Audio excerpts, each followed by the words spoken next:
এই পোলাপান থাম, কি শুরু করলি? পড়ালা তুই এত নাচানাচি কি এর, হ্যাঁ? ভয়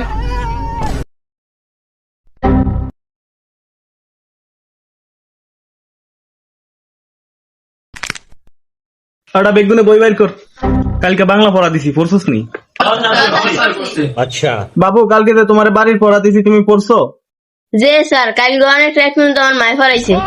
তাই নাকি? কয়টা পর্যন্ত পড়ছো তুমি? স্যার আমি কালকে রাত 6টা পর্যন্ত পড়ছি। তাস না, এটা যে আরেক চালের আইডি। এ দাদা 6টা বাজে অনেক রাইত হয় কেমনে? 6টা বাজে তো সন্ধ্যা। ওই হইলি হইলো। দব বেটা পড়া দে। এখন তুই কহ বাংলাদেশের জাতীয় পশুর নাম কি? স্যার জাতীয় পশুর নাম, স্যার জাতীয় পশুর নাম ছাগল। স্যার আমগো বাড়ি ছাগল আছে 3টা, 2টা বেটে একটা বেডি। চালের আইডি এটা কয় কি রে? তোর মায় তোর এডি নি পড়াইছে। স্যার স্যার মনে পড়ছে, এটা কাইলে আমার মাই ফরাইছে, মাই ফারে